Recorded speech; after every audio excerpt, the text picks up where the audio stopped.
మొదటి అధ్యాయము 17వ వచనం నుంచి సుమారుగా 3వ అధ్యాయము చివరి వరకు కూడా పౌలు యొక్క ఆలోచన ఒకటే.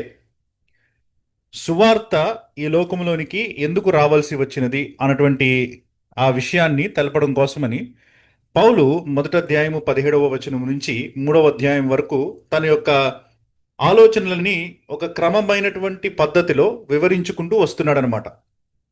ఒకసారి మన బైబిల్స్ తెరిస్తే 3వ అధ్యాయంలోనికి మనం వెళ్ళి 9వ వచనం నుంచి చూస్తా ఉంటే అక్కడ పౌలు ఏమంటాడంటే, అలాగైనా ఏమందుము, మేము అంటే యూదులు వారికంటే శ్రేష్ఠులమా, వారు అంటే ఇక్కడ అన్యజనులు, యూదులమైన మేము అన్యజనులైన వారికంటే శ్రేష్ఠులమా అని మనం అర్థం చేసుకోవచ్చు. తక్కువ వారమా? ఎంత మాత్రము కాదు. యూదులేమి గ్రీసు దేశస్థులేమి అందరూ పాపమునకు లోనై ఉన్నారని ఇంతకు ముందు దోషారోపణ చేసి ఉన్నాము అని అంటున్నాడు అనమాట. కాబట్టి ఆ 9వ వచనం కీలకం. పౌలు యొక్క సిద్ధాంతంలో మొట్టమొదటి అడుగు అదనమాట. యూదుడు కానివ్వండి, గ్రీసు దేశస్థుడు కానివ్వండి, ఎవరైనా సరే, ప్రపంచంలో ఉన్నటువంటి ఏ వ్యక్తి అయినా సరే, వాడు పాపమునకు బద్ధుడైపోయాడు, పాపమునకు దాసుడైపోయాడు అన్నటువంటి విషయాన్ని మనము మొదటి అధ్యాయము 9వ వచనానికంటే ముందు వచ్చినటువంటి వచనాలలో మనం చూసాం అని పౌలు చెప్తా ఉన్నాడు అనమాట 9వ వచనంలో. అందుకని అంటున్నాడు, దోషారోపణ చేసి ఉన్నాము అని అంటున్నాడు. ఇంతకు ముందు దోషారోపణ చేసి ఉన్నాము అంటే 3వ అధ్యాయం 9వ వచనం కంటే ముందు మనం ఈ విషయాలని పరిశీలించాం కాబట్టి వాళ్ళ మీద దోషం మోపాం.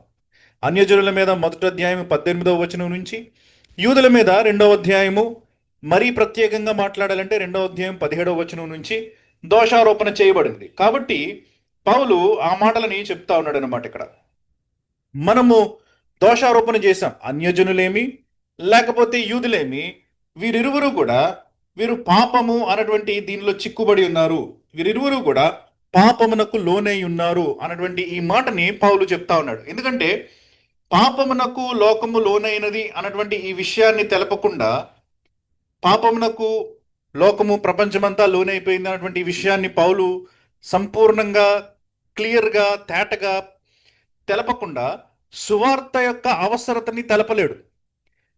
లోకములో సువార్త రావాల్సి వచ్చినది ఎందుకు అంటే, లోకము పాపానికి బానిస అయిపోయింది కాబట్టే సువార్త రావాల్సి వచ్చింది కదా. కాబట్టి పౌలు యొక్క ఈ విశ్లేషణలో మొట్టమొదటి అడుగు ఏంటంటే, లోకమంతా, అది అన్యజనులు కానివ్వండి, గ్రీసు దేశస్థులు కానివ్వండి, పాపం అన్నటువంటి ఈ బంధకములో చిక్కుకొని ఉన్నారు. కాబట్టి అని అంటూ మనం ఈ విషయాలన్నింటినీ కూడా ఇంకా మనం క్షుణ్ణంగా పరిశీలిద్దాం. కానీ నేను మీకు ఓవర్వ్యూ ఇస్తున్నాను అనమాట. 3వ అధ్యాయము మీరు ఇప్పుడు 21-22 కనుక మీరు చదివారంటే అక్కడ ఏముంటదంటే, అక్కడ పౌలు ఈ మాట చెప్తాడు, ఇట్లుండగా ధర్మశాస్త్రమునకు వేరుగా దేవుని నీతి బయలుపరచబడుచున్నది అని రాస్తాడు. దానికి ధర్మశాస్త్రమును ప్రవక్తలను సాక్ష్యం ఇచ్చుచున్నారు. అది యేసుక్రీస్తునందలి విశ్వాసం మూలమైనదే, నమ్మువారికి అందరికీ కలుగు దేవుని నీతి అయి ఉన్నది. కాబట్టి ఇక్కడ 3:21లో మనము మొదటి అధ్యాయము 17వ వచనంలో చూసారా, మరలా చదువుతున్న ఆ వచనాన్ని కూడా, ఎందుకని నా నీతిమంతుడు విశ్వాస మూలముగా జీవించునని వ్రాయబడిన ప్రకారము విశ్వాస మూలముగా అంతకంతకు విశ్వాసము కలిగినట్లు దేవుని నీతి దాని యందు అనగా సువార్త యందు బయలుపరచబడుచున్నది అన్నటువంటి ఈ మొదటి అధ్యాయం 17వ వచనానికి జవాబు, లేకపోతే దాని యొక్క కంక్లూజన్ మీకు 3వ అధ్యాయం 21-22లో వస్తుందన్నమాట. ఆ నీతి మొదటి అధ్యాయం 17లో ఇవ్వబడినటువంటి నీతి ఇక్కడ 3వ అధ్యాయం 21-22లో వివరిస్తున్నాడు అనమాట. మరలా దేవుని నీతి అయి ఉన్నది ఏంటి? యేసుక్రీస్తునందలి విశ్వాస మూలమైనదై నమ్మువారికి అందరికీ కలుగు దేవుని నీతి అయి ఉన్నది అన్నటువంటి ఈ మాటని చెప్తా ఉన్నాడు కదా. కాబట్టి దానిని కోట్ చేస్తున్నాడు అనమాట. 1:17లో నుంచి ఈ 3వ అధ్యాయము 21-22 వచనం వరకు కూడా ఒకటే శీర్షిక, ఒకటే విషయం అనమాట, ఒకటే మాట గురించి చెప్తా ఉన్నాడు అనమాట. ఈ ఓవర్వ్యూ మనకు ఒక అవసరం, ఎందుకంటే కొంచెం మనం మధ్యదాకా చదువుకుంటూ వచ్చాం, కానీ ఒకసారి ఈ ఓవర్వ్యూ కూడా మనం తీసుకుంటే మంచిది. పౌలు ఎందుకు ఈ విషయాలన్నింటినీ కూడా తెలుపుతున్నాడు, ఎందుకు ఇలాగా అంచెలంచెలుగా రాసుకుంటూ వస్తున్నాడు అని అంటే మనకు అర్థమవుతుంది అనమాట. కాబట్టి పౌలు రోమాలో ఉన్నటువంటి ఈ వ్యక్తులకు తన యొక్క ఆలోచనలను, తన యొక్క సిద్ధాంతాలను, లేకపోతే క్రీస్తు గురించినటువంటి ఈ గొప్ప విషయాలను, సువార్త గురించినటువంటి ఈ గొప్ప విషయాలను తెలపాలి అని ఆశపడుతున్నాడు. కాబట్టి తను సువార్త యొక్క అవసరం ఎందుకు అన్నటువంటి ఈ ప్రశ్నని మొట్టమొదటిగా తీసుకున్నాడు. సువార్త యొక్క అవసరం ఎందుకు అని అనగానే లోకమంతా కూడా పాపములో చిక్కుబడినది కాబట్టి సువార్త యొక్క అవసరత. లోకమంతా పాపములో ఉన్నారు కాబట్టి. లోకమంతా పాపములో ఉన్నారన్నటువంటి విషయం ఎలా తెలుస్తుంది? అన్యజనులను చూడండి, మొదటి అధ్యాయం 18వ వచనం నుంచి. యూదులను చూడండి, రెండవ అధ్యాయం ప్రారంభం నుంచి. ఎవరైనా సరే వారు ఏదో ఒక రకంగా పాపము అన్నటువంటి దీనిలో చిక్కుబడి ఉన్నారు. కాబట్టి దేవుని నీతి ధర్మశాస్త్రం అన్నటువంటి దాని విషయంలో కాకుండా వేరే రకంగా కూడా బయలుపడాలి అన్నటువంటిది పౌలు యొక్క ఆలోచన అనమాట. అది చెప్పడానికని పౌలు ఇప్పుడు ఇదంతా కూడా మనకి ఒక మెట్టు తర్వాత ఒకటి మనకి ఒక్కొక్క మెట్టుని ఎక్కించుకుంటూ వస్తున్నాడు. కాబట్టి మొదటి అధ్యాయం 18వ వచనం నుంచి మనం చూసినట్లు అన్యజనుల యొక్క పాపం గురించి చెప్పుకుంటూ వచ్చాడు. విగ్రహారాధన దగ్గర నుంచి వారు కామకత్వపు పనులు చేయడం, తర్వాత ఇంకా భయంకరమైనటువంటి పనులు చేయడం, ఆ తర్వాత వారి యొక్క నైతిక విలువలను కోల్పోవడం కూడా, ఇవన్నీ కూడా మనం అంచెలంచెలుగా వారిలో ఎలా పాపం ప్రవేశించిందో మనం చూసాం. యూదులు అతీతుల, యూదులు పాపం చేయకుండా ఉన్నటువంటి వారా అనంటే రెండో అధ్యాయం ప్రారంభం నుంచి మనం చూస్తా ఉన్నట్లు ఇక్కడ చెప్తా వస్తున్నాడు కదా. మరలా ఒకసారి ఈ వచనాలను చదువుదాం. రెండో అధ్యాయము మొదటి వచనం నుంచి మీకు స్క్రీన్ మీద కూడా కనిపిస్తుంది. 16వ వచనం దాకా ఈ కాంటెక్స్ట్ కాబట్టి మనం ఒకసారి ఈ వచనాలను మరలా చదువుదాం. కాబట్టి తీర్పు తీర్చు మనుష్యుడా, నీవెవడవైనను సరే నిరుత్తరుడవై ఉన్నావు. దేని విషయంలో ఎదుటివానికి తీర్పు తీర్చుచున్నావో దాని విషయంలో నీవే నేరస్తుడవని తీర్పు తీర్చుకొనుచున్నావు. ఎలయనగా తీర్పు తీర్చు నీవును అట్టి కార్యములనే చేయుచున్నావు కావా? అట్టి కార్యములు చేయువారి మీద దేవుని తీర్పు సత్యమును అనుసరించినదే అని ఎరుగుదుము. ఈ మాటలు మనం చదువుకున్నాం. కాబట్టి నువ్వు తీర్పు తీరుస్తున్నావు, నువ్వు యూదుడువు, నీకు ధర్మశాస్త్రం ఉంది, కాబట్టి నీకు పాపం గురించినటువంటి అవగాహన ఉంది. కానీ నువ్వేం చేస్తున్నావంటే ఆ పాపం గురించినటువంటి అవగాహన వలన నువ్వు ఎదుటి మనిషిని తీర్పు తీరుస్తున్నావు. నీకు పాపం అంటే ఏంటో తెలుసు, కాబట్టి ఎదుటి మనిషి పాపం చేస్తా ఉన్నప్పుడు నువ్వు తీర్పు తీరుస్తున్నావు, మంచిదే. కానీ తీర్పు తీరుస్తున్నటువంటి ఓ మనుషుడా, నీవు కూడా అలాంటి పాపాలు చేయట్లేదా అని పౌలు అడుగుతున్నాడు అనమాట. కాబట్టి పాపము చేస్తూ పాపానికి తీర్పు తీరుస్తున్నటువంటి యూదులకు ప్రత్యేకంగా ఈ పదాన్ని రాస్తున్నట్లు, ఈ పదాలను రాస్తున్నట్టు మనం అర్థం చేసుకోవచ్చు. దేవుని తీర్పు సత్యమును అనుసరించినదే అని ఎరుగుదము. అట్టి కార్యములు చేయువారికి తీర్పు తీర్చుచు వాటినే చేయుచున్న మనుషుడా, నీవు దేవుని తీర్పు తప్పించుకుందువని అనుకుందువా? లేదా దేవుని అనుగ్రహము మారు మనసు పొందుటకు నిన్ను ప్రేరేపించుచున్నదని ఎరుగక ఆయన అనుగ్రహ ఐశ్వర్యమును, సహనమును, దీర్ఘశాంతమును తృణీకరించుదువా? కాబట్టి ఇలాగ తృణీకరించేటువంటి వ్యక్తివి, ఇలా తీర్పు తీరుస్తున్నటువంటి వ్యక్తివి, నువ్వు ఎందుకు తీర్పు తీరుస్తున్నావు నీ యొక్క జీవితాన్ని మార్చుకోకుండా అంటే నాకు రెండు విషయాలు కనిపిస్తున్నాయి. మొట్టమొదటిది, ఏదో రకంగా నేను దేవుని తీర్పుని తప్పించేసుకుంటానులే, నేను అబ్రహాం యొక్క కుమారుడిని కాబట్టి, వాగ్దానాలకి వారసుడిని కాబట్టి నేను దేవుని యొక్క తీర్పులోనికి రాను అన్నటువంటి ఒక మూర్ఖమైనటువంటి ధైర్యంలో నువ్వు ఉన్నావేమో, అదైనా కావాలి. లేకపోతే రెండవ విషయం, దేవుడు నీకు శిక్ష ఇవ్వకుండా నేను జాగ్రత్తగా కృపతో కనికరంతో ఇంకా చూస్తూ ఉన్నాడు అని అంటే దేవుని యొక్క ఉగ్రత నీకు తర్వాత కుమ్మరించబడబోతుంది అన్నటువంటి అవగాహన లేకుండా నువ్వు పాపము చేస్తున్నావేమో, దేవుని ఉగ్రత గురించినటువంటి ఇంగిత జ్ఞానం కూడా నీకు లేకుండా, ఆయన అనుగ్రహం గురించి, ఆయన కృప గురించి ఇంగితమైన జ్ఞానం కూడా నువ్వు లేకుండా పాపం చేస్తున్నావేమో. ఈ రెండు విషయాలు తప్ప నువ్వు తీర్పు తీరుస్తూ దేవుని యొక్క ధర్మశాస్త్రమును ఎరిగిన వాడవై తీర్పు తీరుస్తూ పాపాన్నే చేస్తూ ఉంటే ఈ రెండు విషయాలు తప్ప నాకు వేరే విషయాలు ఇంకెందుకు చేస్తున్నావో నాకు అర్థం కాదు అన్నట్టు పౌలు రాసుకుంటూ వస్తున్నాడు అనమాట. నీ కాఠిన్యమును, మార్పు పొందని నీ హృదయమును అనుసరించి ఉగ్రత దినమందు, అనగా దేవుని న్యాయమైన తీర్పు బయలుపరచబడు దినమందు నీకు నీవే ఉగ్రతను సమకూర్చుకొనుచున్నావు. ఈనాడు కుమ్మరించబడకపోవచ్చు కానీ ఉగ్రత బ్యాంక్లో డిపాజిట్ అవుతున్నట్లు సమకూర్చుకుంటున్నావు. ఆయన ప్రతివానికి వాని క్రియల చొప్పున ప్రతిఫలం ఇచ్చును. సత్క్రియను ఓపికగా చేయొచ్చు, మహిమను, ఘనతను, అక్షయతను వెతుకువారికి నిత్య జీవమునిచ్చును. అయితే భేదములు పుట్టించి సత్యమునకు లోబడక దుర్నీతికి లోబడి వారి మీదకి దేవుని ఉగ్రతయు రౌద్రమును వచ్చును. దుష్కార్యము చేయి ప్రతి మనుష్యుని ఆత్మకు, మొదట యూదునికి గ్రీసు దేశస్థునికి కూడా శ్రమయు వేదనయు కలుగును. సత్క్రియ చేయు ప్రతివానికి, మొదట యూదునికి గ్రీసు దేశస్థునికి కూడా మహిమయు ఘనతయు సమాధానమును కలుగును. ఇక్కడ వరకు మనము 2 వారాల క్రితం మనం చూసుకున్నాం. కాబట్టి దేవుడు ఎవనికి పక్షపాతం లేకుండా వాని క్రియలు చొప్పున, ఎవరి క్రియలు చొప్పున వారికి ప్రతిఫలం ఇస్తాడు. కాబట్టి వాడు యూదుడైనప్పటికీ గ్రీసు దేశస్థుడైనప్పటికీ వాడు చేసేటువంటి క్రియలు బట్టి, అది సత్క్రియలైతే సత్క్రియలను బట్టి, దుష్క్రియలైతే దుష్క్రియలను బట్టి, దుష్కార్యములను బట్టి దేవుడు వానికి వాని వాని క్రియల చొప్పున తీర్పు తీరుస్తాడు అన్నటువంటి విషయాన్ని పౌలు మనకి ఇక్కడ బోధపరిచిన తర్వాత 11వ వచనంలో దానికి రాస్తా ఉన్నాడు అనమాట. దేవునికి పక్షపాతము లేదు అన్నటువంటి మాటను రాస్తా ధర్మశాస్త్రము లేక పాపము చేసిన వారందరూ ధర్మశాస్త్రము లేకయే నశించెదరు, ధర్మశాస్త్రము కలిగిన వారే పాపము చేసిన వారందరూ ధర్మశాస్త్రానుసారముగా తీర్పు పొందుదురు. ధర్మశాస్త్రము వినువారు దేవుని దృష్టికి నీతిమంతులు కారు గాని ధర్మశాస్త్రమును అనుసరించి ప్రవర్తించువారే నీతిమంతులుగా ఎంచబడుదురు. ధర్మశాస్త్రము లేని అన్యజనులు స్వాభావికముగా ధర్మశాస్త్ర సంబంధమైన క్రియలను చేసిన యెడల వారు ధర్మశాస్త్రము లేనివారైనను తమకు తామే ధర్మశాస్త్రమైనట్టున్నారు. అటు వారి మనస్సాక్షి కూడా సాక్ష్యం ఇచ్చుచుండగను, వారి తలంపులు ఒకదాని మీద ఒకటి తప్పు మోపుచు లేక తప్పు లేదని చెప్పుచుండగను ధర్మశాస్త్ర సారము తమ హృదయములయందు వ్రాయబడినట్టు చూపుచున్నారు. దేవుడు నా సువార్త ప్రకారము యేసుక్రీస్తు ద్వారా మనుష్యుల రహస్యములను విమర్శించు దినమందు ఈలాగు జరుగును. కాబట్టి ఈ 5-6 వచనాలను మనము ఈనాడు గమనించడానికని మనం ప్రయత్నం చేద్దాం. కాబట్టి మొట్టమొదటిగా పౌలు అంటున్నటువంటి మాట ఏంటంటే దేవునికి పక్షపాతము లేదు. గాడ్ ఈజ్ ఇంపార్షియల్ అని అంటున్నాడు. దేవుడు ఒక పాపిని వదిలిపెట్టడు, ఒక నీతిమంతుని శిక్షించడు. దేవుడు వీడు నల్లవాడని కానీ, వీడు తెల్లవాడని కానీ, వీడు బాగా ధనమున్నవాడని కానీ, లేకపోతే వీడు ధనము లేనివాడని కానీ, వీడు అమాయకుడని కానీ, వీడు తెలివైన వాడని కానీ, లేకపోతే వీడు పిచ్చోడు, లేకపోతే వీడు జ్ఞాని అని కానీ, లేకపోతే ఇలాంటి భేదాలు దేవుడు చూపించడు. God is not partial. మనిషి చూస్తూ ఉన్నట్లు దేవుడు మనిషిని చూస్తూ మనిషి పట్ల ప్రవర్తించట్లేదు. దేవునికి ఏ భేదము లేదు. వీడు యూదుడు కానివ్వండి, గ్రీసు దేశస్థుడు కానివ్వండి, దేవునికి ఏ భేదము లేదు.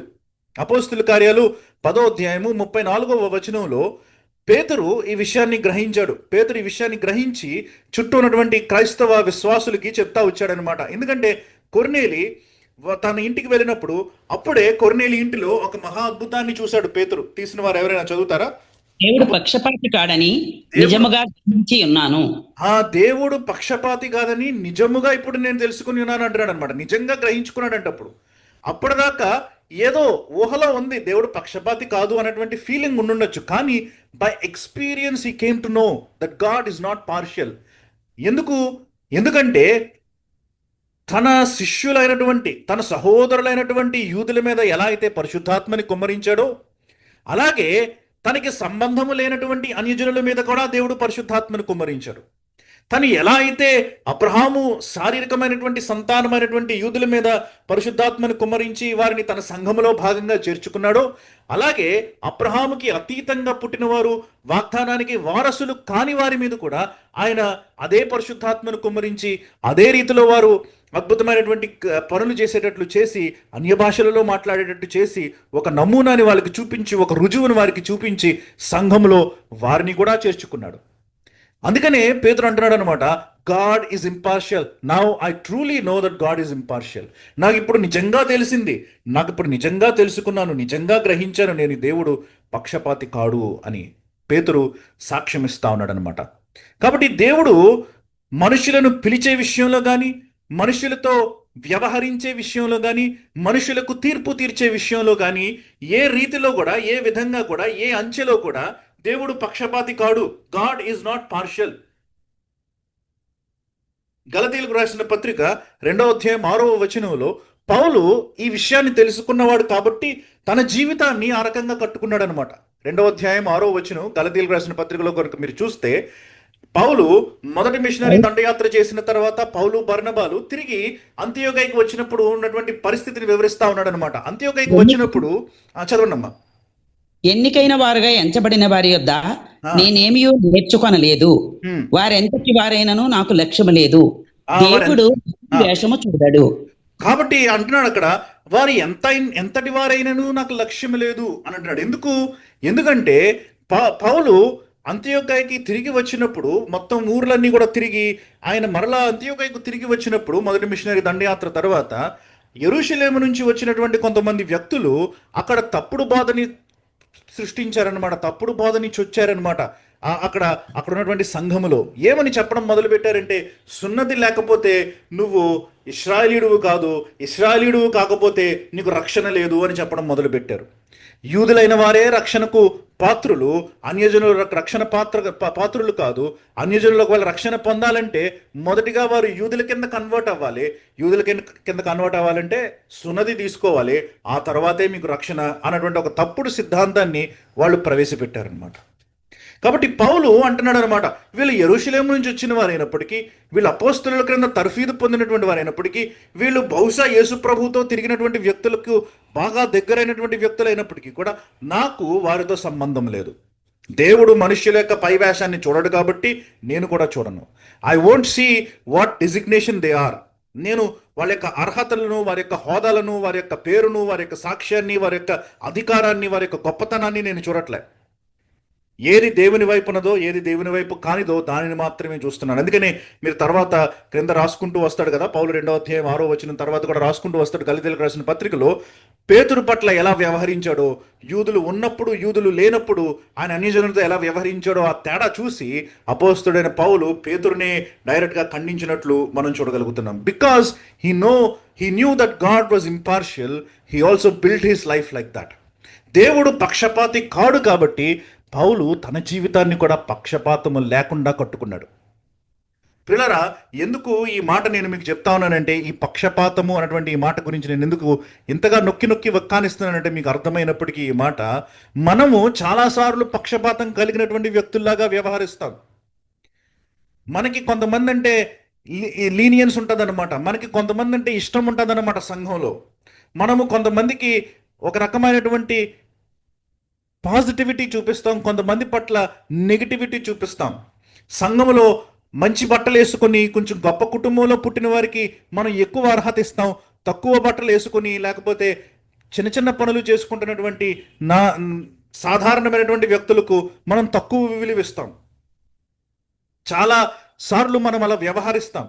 దేవుని యొక్క వాక్యం అలా చెప్పట్లేదు సుమి. దేవుని యొక్క వాక్యం అంటా ఉన్నది ఎవ్రీబడి ఈజ్ ఈక్వల్. ఎఫెసీలకు రాసిన పత్రిక 6వ అధ్యాయం 9వ వచనం చూడండి. ఎఫెసీ 6:9. పౌలు ఇక్కడ రాస్తూ దాసులకు యజమానులకు మధ్య ఉన్నటువంటి ఆ యొక్క డిస్టింక్షన్ ని చెప్తా ఉన్నాడు అనమాట. ఎఫెసీ 6:9 కనుక మీరు చూస్తే, యజమానులారా మీకును వారికిని యజమానుడైన వాడు పరలోకమందు ఉన్నాడనియు ఆయనకు పక్షపాతం లేదనియు ఎరిగిన వారై వారిని బెదిరించుట మాని ఆ ప్రకారమే వారి ఎడల ప్రవర్తించుడి. దాసుల గురించి మాట్లాడుతూ చెప్తున్నాడు అనమాట యజమానులకి. మీరు యజమానులను అనుకుంటా ఉండొచ్చు మీ దాసులకి, మీ సేవకులకి, కానీ యజమానులారా మీకు వారికి కూడా యజమానుడు ఇంకొకడు ఉన్నాడు, దేవుడు. మీకు వారికి కూడా యజమానుడు ఉన్నారు, మీరు కూడా యజమానునికి దాసులే సుమి, మర్చిపోవద్దు. కాబట్టి ఆయనకు పక్షపాతం లేదు. ఆయన నువ్వు యజమానుడు అని చూడట్లేదు, ఇతని సేవకుడని చూడట్లేదు. మీ ఇద్దరిని కూడా ఒకటే రకంగా చూస్తున్నాడు ఆయన. నువ్వు వేరేగా చూస్తావేమో, ఆయన వేరేగా చూడడు సుమి. కాబట్టి నీ సంఘములో అతి గొప్ప వ్యక్తి, బెంజ్ కారుల్లో వచ్చేటువంటి వ్యక్తికి, కాలినడకను వచ్చేటువంటి వ్యక్తికి, నీ సంఘములో మంచి మంచి బ్రాండెడ్ షర్ట్లు వేసుకుని మంచి మంచి పట్టు చీరలు కట్టుకొని వచ్చేటువంటి వ్యక్తికి, చిరిగిపోయినటువంటి మామూలు కాటన్ చీరలు కట్టుకొని వచ్చేటువంటి వ్యక్తికి నువ్వు వ్యత్యాసాన్ని చూపిస్తూ ఉంటే, ఒకరికి అందలం ఇచ్చి ఇంకొకరికి అందలం ఇవ్వకపోతే, ఒకరికి ఉన్నతమైన స్థానాన్ని ఇచ్చి నువ్వు ఇంకొకరికి ఉన్నతమైన స్థానాన్ని ఇవ్వకపోతే, దానిలో నువ్వు పక్షపాతం చూపిస్తూ ఉంటే you are not reflecting God. దేవుని నువ్వు ప్రతిబింబించట్లేదు. పౌలు జీవించినట్లు నీవు జీవించట్లేదు. జీవించగలము కానీ జీవించట్లేదు. దానికి కారణం ఏంటంటే మనము పక్షపాతం కలిగినటువంటి వ్యక్తులము. దేవుడు పక్షపాతి కాడు అన్నటువంటి విషయాన్ని మనం మర్చిపోయాం. దేవుడు ఒకానొక రోజు మనల్ని తీర్పు తీర్చేటువంటి దినాన్ని ఆ ప్రశ్న అడుగుతాడనమాట, ఎందుకు నువ్వు ఈ వ్యత్యాసాన్ని చూపించావు? అప్పుడు ఏం చెప్తాం మనం? అబ్బా ఆయన సెంటు కొట్టుకొని మంచి బట్టలు వేసుకుని వస్తాడండి రోజు, అందుకనే ఆయనకి ఎక్కువ అర్హత ఇచ్చానండి, ప్రార్థనలు ఎప్పుడు ఆయనే చేస్తాడండి, మంచి స్థానంలో ఆయననే కూర్చోబెడతామండి. దేవుడు దానికి ఒప్పుకోడు సుమి. సంఘములో భేదాలు తీసుకుని రాకూడదు. 1 పేతురు 1:17 కూడా చూడండి ఒకసారి. God is impartial with in the church అని మనం ఎఫ్ఎస్సిలో చదువుతాం. God is impartial with the church అని మనం 1 పేతురు 1:17 చూస్తాం. పక్షపాతము లేకుండా క్రియలను బట్టి క్రియలను బట్టి ప్రతి వానిని తీర్పు తీర్చువాడు తండ్రి అని మీరు ఆయనకు ప్రార్థన చేయుచున్నారు గనక మీరు పరదేశులై ఉన్నంత కాలము భయముతో గడుపుడి. కాబట్టి అక్కడ పేతురు అంటున్నాడు, పక్షపాతము లేక తీర్పు తీరుస్తాడు కాబట్టి మీ తండ్రి, ఆయనకు మీరు ప్రార్థన చేస్తున్నారు కాబట్టి ఈ లోకంలో మీరు పరదేశులై ఉన్నంత కాలము ఆయనకు మీరు విధేయులై ఉండండి, ఆయనకు లోబడి ఉండండి. ఆయన పక్షపాతము లేకుండా తీర్పు తీరుస్తాడు కాబట్టి ఆయనకు మీరు లోబడి ఉండండి అని అంటున్నాడు. అంటే ఏంటి?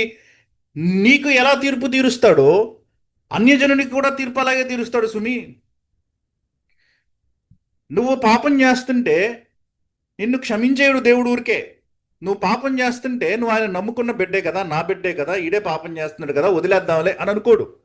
ఎందుకంటే నీ పాపానికి కూడా ఆయన శిక్ష విధిస్తాడు. అన్యజనుని యొక్క పాపానికి ఎలా శిక్ష విధిస్తాడో నీ పాపానికి కూడా శిక్ష విధిస్తాడు. శిక్ష అన్నటువంటిది కామన్.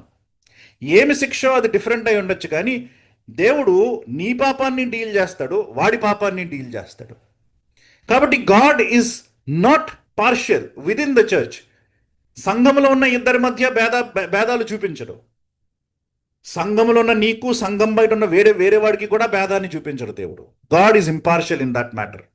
కాబట్టి పక్షపాతము లేదు దేవునికి అని పౌలు చెప్తా ఉన్నాడు అనమాట. పక్షపాతము లేదు కాబట్టి దేవునికి ఆయన యొక్క తీర్పు గురించి మనం ఇంకా జాగ్రత్తగా ఉండాలి. నేనేదో రోజు మందిరానికి వెళ్ళిపోతున్నాను, నేను క్రిస్మస్ టైంలో నేను క్వైర్లో పాటలు పాడతాను, లేకపోతే నేను శాంటాక్లాజ్లా వేషాలు వేసుకుంటాను, కొంతమంది ఇలాంటి పనులు చేస్తూ ఉంటారు కదా. లేకపోతే నేను అనేక మందికి స్వీట్లు పంచి పెడతాను, లేకపోతే దాన ధర్మాలు చేస్తాను, అన్నదానం చేస్తాను, లేకపోతే బట్టలు ఇస్తాను, లేకపోతే ఇంకేదో మంచి పనులు చేస్తాను, విరాళాలు ఇస్తాను, లేకపోతే ఉపవాసాలు ఉంటాను. ఇవన్నీ కూడా మనం ఆలోచిస్తూ ఉన్నామంటే ఇవి మన జీవితానికి బేసిస్ అయితే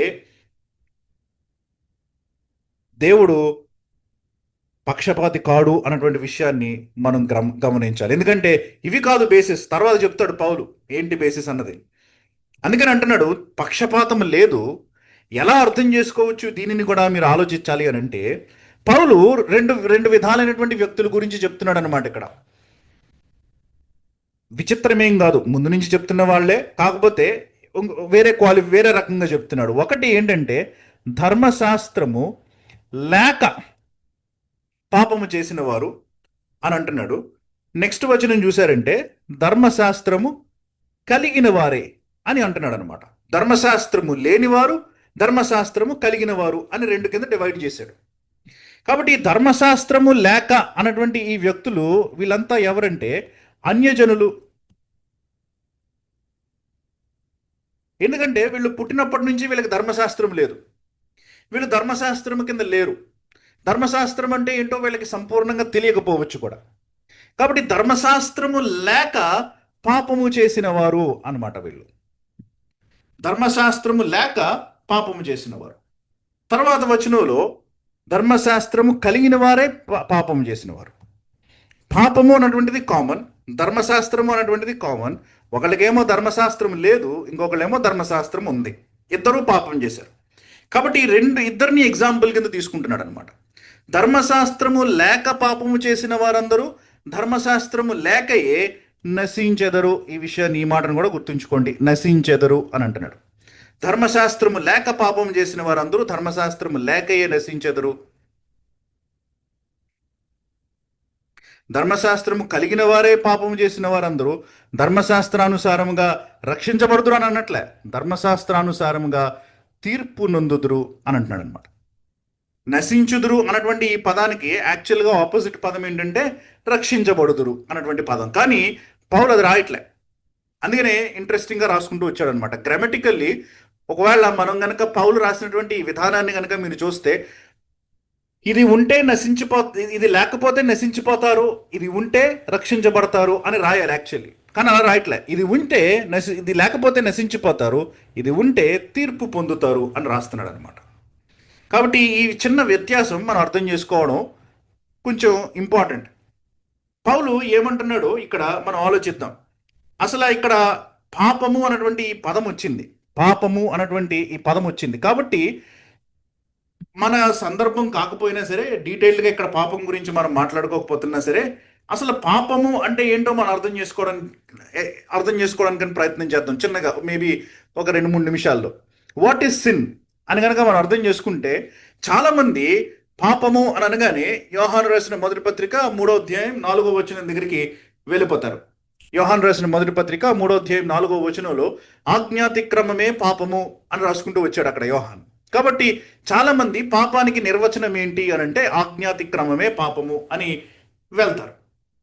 బానే ఉంది, ఒక రకంగా ఆజ్ఞాతిక్రమము పాపము అని చెప్పడం సరైనటువంటి విషయమే, కానీ సంపూర్ణంగా కూడా వాస్తవం కాదు సుమి అది. ఎందుకంటే ఇక్కడ పౌలు చాలా స్పష్టంగా రాస్తున్నాడు, ధర్మశాస్త్రము అంటే ఆజ్ఞ. ఈ ధర్మశాస్త్రము లేనప్పుడు అంటే ఈ ఆజ్ఞ లేనప్పుడు కూడా పాపం చేశారంట. When there was no law there was still sin. ధర్మశాస్త్రము లేని టైంలో కూడా పాపం ఉందన్నమాట. ధర్మశాస్త్రం ఎప్పుడు వచ్చింది? మోషే కాలంలో వచ్చింది. మరి మోషేకి ముందు ఎవరు పాపం చేయలేదా? పాపం చేశారు కదా. మరి అప్పుడేం ఆజ్ఞ అతిక్రమించారు? అప్పుడు ధర్మశాస్త్రం లేనటువంటి సమయంలో ఏం ఆజ్ఞ అతిక్రమించారు? కాబట్టి ఆజ్ఞాతిక్రమము పాపము అని అనుకుంటూ ఆ ఆజ్ఞని ధర్మశాస్త్రము అని అంటూ ఆలోచిస్తూ ఉంటే మనం తప్పులో ఉన్నాం. ఒకవేళ మీరు అలా ఆలోచించట్లేదంటే చాలా మంచిది. కానీ సహజంగా క్రైస్తవులు ఆలోచించే విధానాన్ని నేను చెప్తున్నాను. ఆజ్ఞాతిక్రమమే పాపము అని అనుకున్న వెంటనే ఆజ్ఞ అన్నటువంటి ఆ మాటలో ప్రతి ఒక్కళ్ళు కూడా ధర్మశాస్త్రాన్ని ఆలోచిస్తూ ఉంటారు. ధర్మశాస్త్రాన్ని ఉల్లంఘించడమే పాపము అన్నట్టు భావిస్తూ ఉంటారు.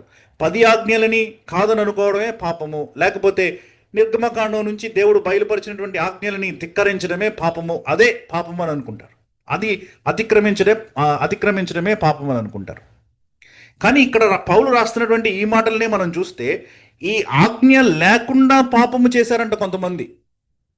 Even without this law people were committing sin. రోమిలికే రాస్తూ 3వ అధ్యాయము 20వ వచనము మనం కనుక చూస్తే అక్కడ అంటాడు అనమాట, ఏలయనగా ధర్మశాస్త్ర సంబంధమైన క్రియల మూలముగా ఏ మనుష్యుడును ఆయన దృష్టికి నీతిమంతుడని తీర్చబడడు, ధర్మశాస్త్రము వలన పాపమనగా ఎట్టిదో తెలియబడుచున్నది అంటున్నాడు. ధర్మశాస్త్రము యొక్క రోల్ ఏంటి అని కనుక మనం ఆలోచిస్తే ధర్మశాస్త్రము ఏం చెప్తుందంట? ఇది పాపము అని చెప్తుందన్నమాట. ఇది పాపము, పాపం అంటే ఏంటో చెప్తుందన్నమాట. పాపాన్ని ఇంట్రడ్యూస్ చేయట్లే ధర్మశాస్త్రం. ధర్మశాస్త్రం ఏంటంటే టెక్స్ట్ బుక్ లాంటిది అనమాట. ఉదాహరణకి మనం సైన్స్ టెక్స్ట్ బుక్లోకి వెళ్ళామంటే న్యూటన్ గారు చెట్టు కింద కూర్చున్నప్పుడు యాపిల్ పడింది, దానివలన భూమికి ఆకర్షించేటువంటి శక్తి ఉంటుంది, గ్రావిటీ అన్నటువంటిది ఒకటి ఉంటుంది అని ఆయన కనుక్కున్నాడు. అది టెక్స్ట్ బుక్లో రాయడం మొదలుపెట్టారు. న్యూటన్ గారి తర్వాత టెక్స్ట్ బుక్లో రాయడం మొదలుపెట్టారు. ఇప్పుడు పిల్లలందరూ చదువుతున్నటువంటి పుస్తకాల్లో గ్రావిటేషనల్ ఫోర్స్ అని ఉంటుంది అనమాట. భూమికి ఒక ఆకర్షణ శక్తి ఉంది, అది ఇంత 9.8 అనేసి రాసుకుంటూ వస్తారు. గ్రావిటేషనల్ ఫోర్స్ అన్నటువంటి ఆ ఫోర్స్ ఒకటి ఉంది అని రాసుకుంటూ వస్తారు. న్యూటన్ గారు గ్రావిటేషనల్ ఫోర్స్ని ఆయన ఏమన్నా కనుక్కున్నారా? ఆయనే ప్రవేశపెట్టారా గ్రావిటేషనల్ ఫోర్స్ని? కాదు కదా. భూమి ఆకర్షించేటువంటి శక్తి అది సృష్టి ప్రారంభం నుంచి ఉంది. సృష్టి ఎప్పుడైతే ప్రారంభించబడినదో దేవుడు భూమికి ఆకర్షించే శక్తిని ఇచ్చాడు దేవుడు. కాబట్టి సృష్టి ప్రారంభం నుంచి ఉంది. న్యూటన్ గారు దాన్ని కనిపెట్టలే. న్యూటన్ గారు ఏంటంటే ఆల్రెడీ ఉన్నదానిని ఆయన ఏమని చెప్పాలి, ఆయన తెలుసుకున్నాడు అనమాట. ఆయన తెలుసుకుని ఆయన పుస్తకంలో రాసుకున్నాడు అనమాట. అలాగే పాపం అన్నటువంటిది ఎప్పటి నుంచో ఉంది. ధర్మశాస్త్రం దానిని కనుగోలే. ధర్మశాస్త్రము దాన్ని తెలుపుతుంది అనమాట. మనకి ఇది పాపము అని తెలుపుతుంది అనమాట. ఇది పాపము అని తెలుపుతుంది అనమాట. నరహత్య చేయడం పాపము, విగ్రహాన్ని ఆరాధించడం పాపము, తల్లిదండ్రులని నానా మాటలు అనడం పాపము, సత్కరించకపోవడం పాపము, లేకపోతే వ్యభిచారం చేయడం పాపము, ఏదైనా ఆశించడం పక్కోడిది ఆ పాపము, ఇలాంటివన్నీ కూడా చెప్తా ఉందన్నమాట ధర్మశాస్త్రం. ముందు పాపం కాదా అవి? ధర్మశాస్త్రం ప్రవేశపెట్టిన తర్వాతే పాపాలు అయ్యా అవి? కాదు కాదు సుమి, అవి ముందు కూడా పాపాలే. ధర్మశాస్త్రము అవేంటో తెలుపుతుంది అనమాట. పాపం అంటే ఏంటో మనకు తెలుపుతుంది అంతే. అర్థమవుతుందా? నేను చెప్తున్న మాట మీకు అర్థమవుతుందని భావిస్తున్నాను. కాకపోతే మరల వినండి ఇది. కాబట్టి ధర్మశాస్త్రం అంటే ఏంటో, పాపం అంటే ఏంటో మనం ఆ అవగాహన ఉండాలన్నమాట. Sin is not just the transgression of the law. పాపము అనేటువంటిది కేవలం ధర్మశాస్త్రాన్ని అతిక్రమించడమే అని అనుకోవద్దు సుమి.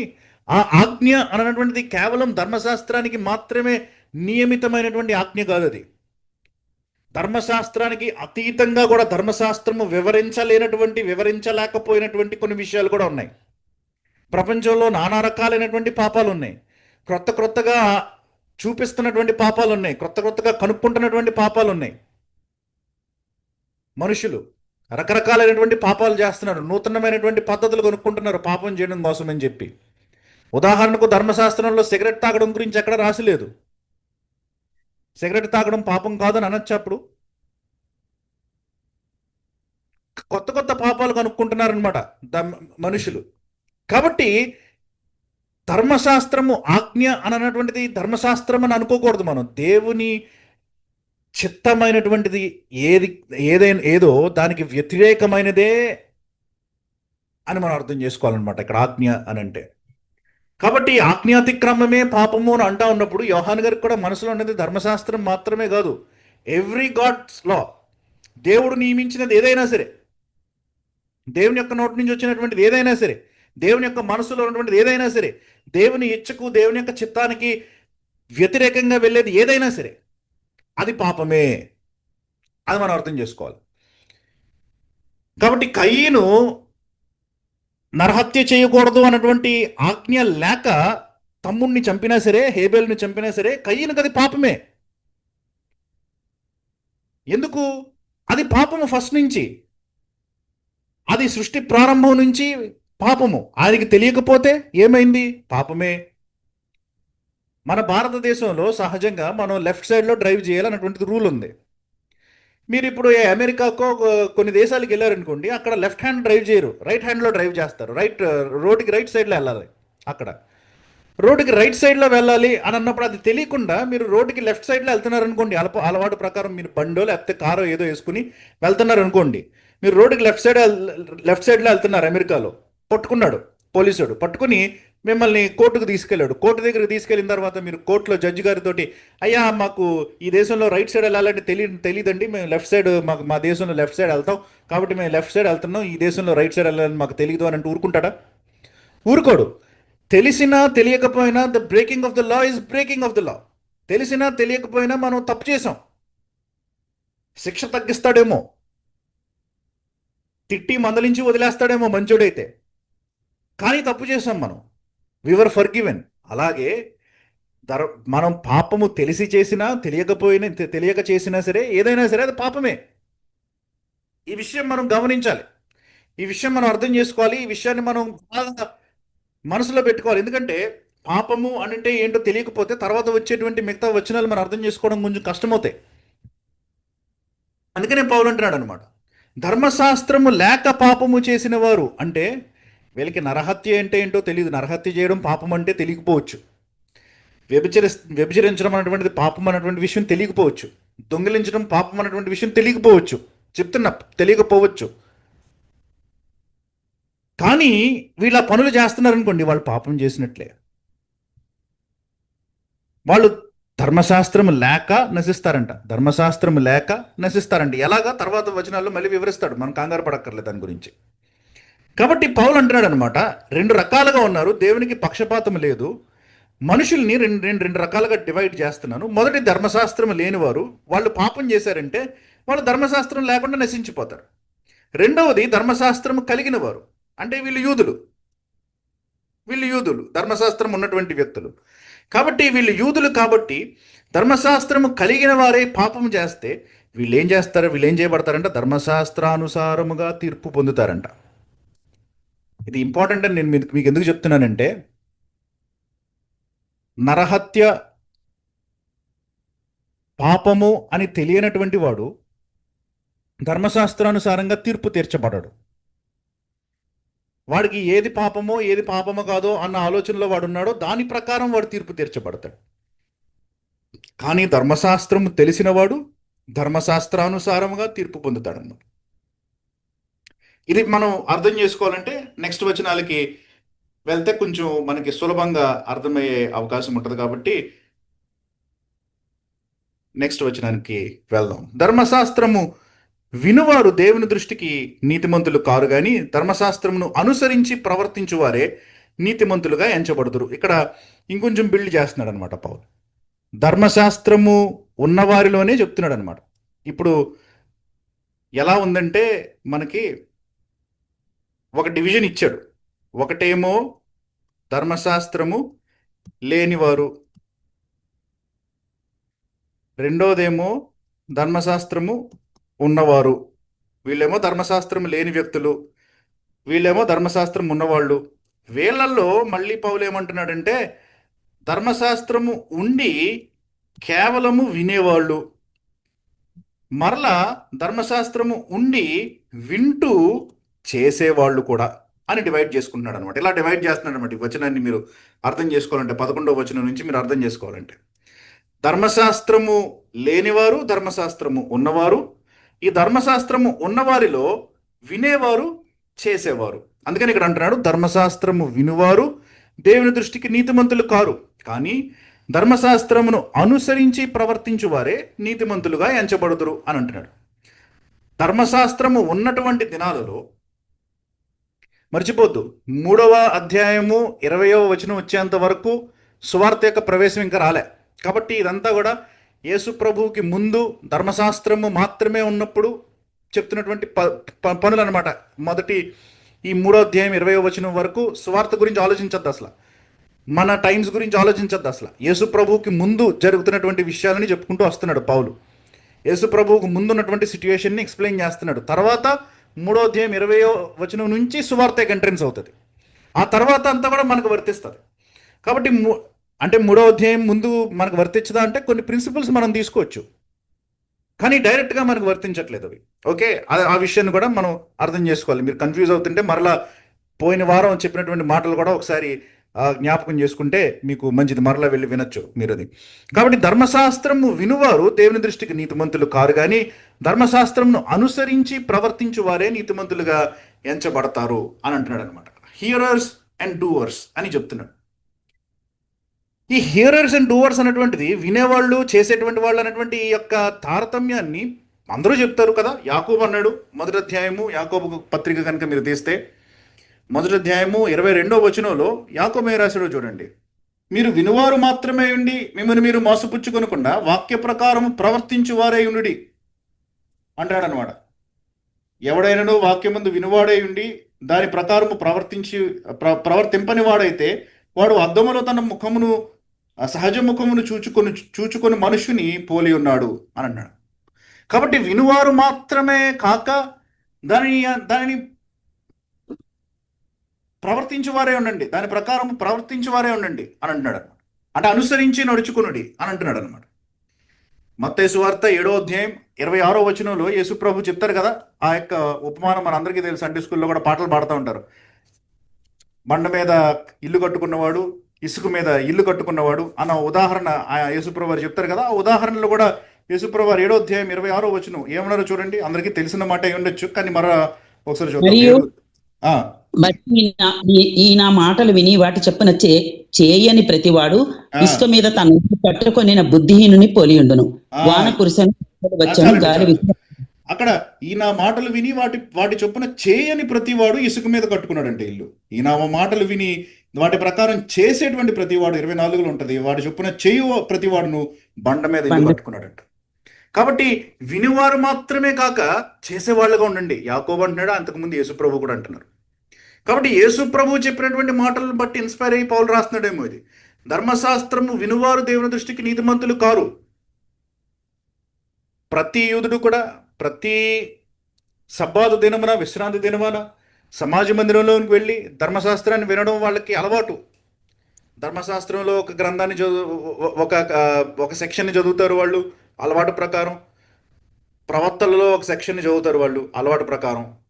కాబట్టి ధర్మశాస్త్రాన్ని, పాత నిబంధన అంతటినీ క్షుణ్ణంగా తెలిసినటువంటి వ్యక్తులు వారం వెంబడి వారం వింటానే ఉన్నారు. కానీ చేయకపోతే లాభం ఏంటి?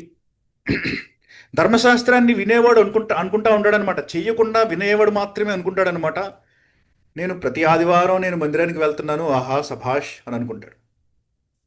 నేను ప్రతి వారం కానుకలు పెట్టిలో కానుకలు వేస్తున్నాను, ఓహో భలే అని అనుకుంటాడు. నేను ప్రతి వారం కూడా నేను ప్రభు వలలో నేను పాలుపంపులు పొందుతున్నాను, సూపర్, నాకంటే గొప్పోడు ఇంకెవడు లేడు, నేను ప్రతి వారం కూడా తూచా తప్పకుండా నేను దేవుణ్ణి ఆరాధిస్తున్నాను, చాలా బాగుంది నా జీవితం అని అనుకుంటాడు అనమాట. పైకి అన్నీ చేస్తాడనమాట. చాలా చక్కగా ప్రవర్తిస్తూ ఉంటాడు. నేను అన్నీ చేస్తున్నాను అనుకుంటాడు, ఎందుకంటే ధర్మశాస్త్రాన్ని వింటున్నాడు కాబట్టి. కానీ చేసేవాడు ఏమవుతాడంట? మీరు కనుక అర్థం చేసుకోవాలంటే గలతీయులకు రాసిన పత్రిక 3వ అధ్యాయం 26వ వచనాన్ని అర్థం చేసుకోండి. ధర్మశాస్త్రము ప్రకారము ప్రవర్తించేవాడు ఫస్ట్ ఏం చేస్తాడు అనుకుంటున్నారు? గలతీ 3:26లో ఉంటుంది. 26 యేసుక్రీస్తునందు మీరందరూ విశ్వాసం వలన దేవుని కుమారుడై ఉన్నారు. క్రీస్తులోనికి బాప్తిసం పొందిన మీరందరూ క్రీస్తును ధరించుకొని ఉన్నారు. 24 చూద్దాం. కాబట్టి మనము విశ్వాసం మూలమున నీతిమంతులమని తీర్చబడినట్లు క్రీస్తు నొద్దకు మనలను నడిపించుటకు ధర్మశాస్త్రము మనకు బాలశిక్షకుడు ఆయన అన్నాడు.